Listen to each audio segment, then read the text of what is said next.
Cyber অপৰাধীৰ বিৰুদ্ধে ডিব্ৰুগড়ত ভাৰতীয় ষ্টেট বেংকৰ সজাগতামূলক কাৰ্যসূচী। সামাজিক মাধ্যমৰ জনপ্ৰিয়তা বৃদ্ধিৰ লগে লগে সমাজত বৃদ্ধি পাইছে সাইবাৰ অপৰাধী। ৰিজাৰ্ভ বেংক অফ ইণ্ডিয়াৰ নিৰ্দেশনা অনুসৰি আজি ডিব্ৰুগড় পেঞ্চনাৰ ভৱনত ভাৰতীয় ষ্টেট বেংকৰ ক্ষেত্ৰীয় কাৰ্যালয় উদ্যোগত এক সজাগতামূলক কাৰ্যসূচী অনুষ্ঠিত কৰে। সাইবাৰ অপৰাধীৰ পৰা নিজকে কিদৰে পৰিত্ৰাণ পাব পাৰি সেই সম্পৰ্কত SBIৰ গ্ৰাহকসকলৰ মাজত সজাগতাৰ সৃষ্টি কৰে। আনহাতে SBI বা আন বিত্তীয় প্ৰতিষ্ঠানৰ নাম লৈ সাইবাৰ অপৰাধীয়ে গ্ৰাহকক ফোন কৰি সহজে ধন হৰকাই নিয়াৰ উদাহৰণ দাঙি ধৰি গ্ৰাহকৰ ক্ষেত্ৰত তেনে ঘটনা সংঘটিত হ'লে তাৎক্ষণিকভাৱে বিত্তীয় প্ৰতিষ্ঠানৰ সৈতে যোগাযোগ কৰিবলৈ আহ্বান জনাইছে। साइबर क्राइम के बारे में हम लोग डिस्कस कर रहे हैं क्योंकि पब्लिक मनी इन्वॉल्व है और अभी डिजिटल फ्रॉड बहुत तरह से जैसे डिजिटल ट्रांजैक्शन बढ़ रहे हैं बहुत तरह के नए नए फ्रॉड भी इसमें आ रहे हैं, चाहे वो पिन शेयरिंग का फ्रॉड हो, ATM पिन शेयरिंग हो या UPI फ्रॉड हो। अभी नया चल रहा है डिजिटल अरेस्ट, काफ़ी चल रहे हैं।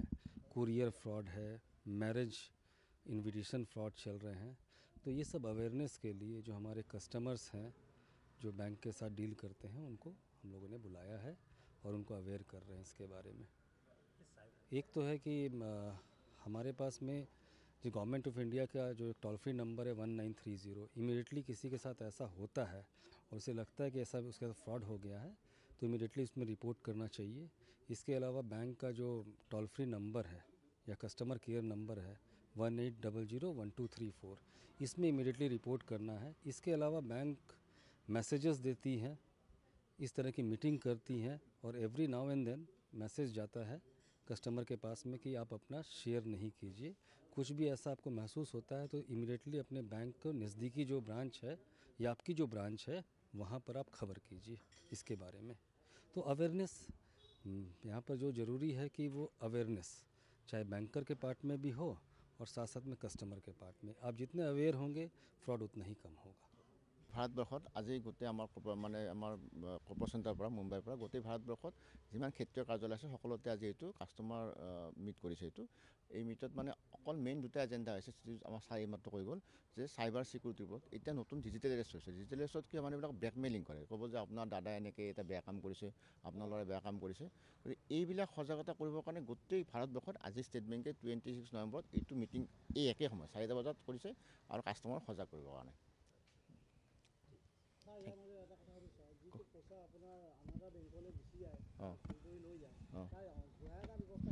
মানে কি হৈছে, যদি লগালগ যদি ধৰক আপুনি 1930 ফোন কৰি দিয়ে, এইটো লগালগ ফোন কৰিলে এটা সময় থাকে, এইটো ছেটেলিঙৰ সময় থাকে ধৰক 12 ঘণ্টা। যদি এজন মানে উইদিন 2 আৱাৰ্ছ বা 6 আৱাৰ্ছৰ ভিতৰত কৰে পইচা ঘূৰি আহি যায়, মানে লগালগ সেই UPIটো ব্লক হৈ যায়, পইচাটো ঘূৰি আহি যায়। কিন্তু বহুত মানুহ ধৰক আফটাৰ 12 আৱাৰ্ছ কৰিলে ঘূৰি নাহে। কিন্তু তাৰপাছত বেংকৰ SOP, কিন্তু মানুহে যে OTP দি কিনে ট্ৰেঞ্জেকশ্যন কৰাৰ পিছত তেতিয়া ঘূৰাই পোৱা টান। তেতিয়া সেই ধৰক মানুহজনক কি হয়, তেতিয়া বেংকে বিচাৰে সেইটো ব্লক কৰি দিয়ে, সেই ছাছপিচিয়াছ ট্ৰেঞ্জেকশ্যনটো কৰে, কিন্তু সেইটো লেংদি হয়। কিন্তু মানুহজনে যদি এনেকুৱা হয় লগালগ 1930 ফোন কৰি দিব লাগে। চাইবাৰ যিটো চিকিউৰিটি গভৰ্ণমেণ্ট অফ ইণ্ডিয়াৰ নাম্বাৰ আছে। আমাৰ SBI যেনেকৈ আজি ধৰক অল অভাৰ ইণ্ডিয়াত আমি যোৱাবাৰ মে' মাহৰ 2nd উইকত এনেকৈ এটা মিটিং কৰিছিলোঁ। আমাৰ ষ্টেট বেংকে এনেকৈ মিটিং কৰি থাকে। কেইদিনমান আগতে মই অল ইণ্ডিয়া ৰেডিঅ'ত মাতিছোঁ, অল ইণ্ডিয়া ইয়াত টেলিভিশ্যন মাতিছিলে, মই এটা চাইবাৰ চিকিউৰিটি বা ট্ৰেইনিং এটা হেৰি দিছিলোঁ। আমাৰ বেংকে এনেকৈ কৰে। বেংকে আপোনাৰ দেখিব বেংকে দিছপুৰ লাষ্ট গেটত ছেক্ৰেটাৰীৰ সন্মুখত ডাঙৰ এখন ডিজিটেল বোৰ্ড বহাইছে চাইবাৰ চিকিউৰিটি লৈ কিনে।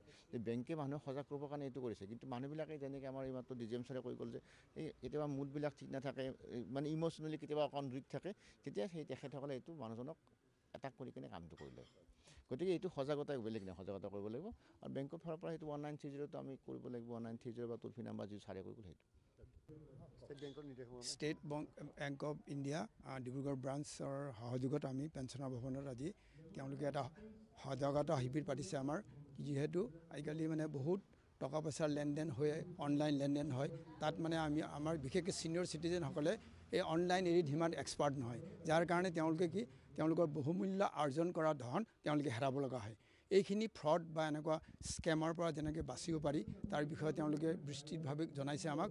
এইটো সজাগতা সভাৰ পৰা আমাৰ বহুত উপকৃত হ'ম। তাৰ বাবে আমি ষ্টেট বেংক ব্ৰাঞ্চক আমি ধন্যবাদ জনাইছোঁ।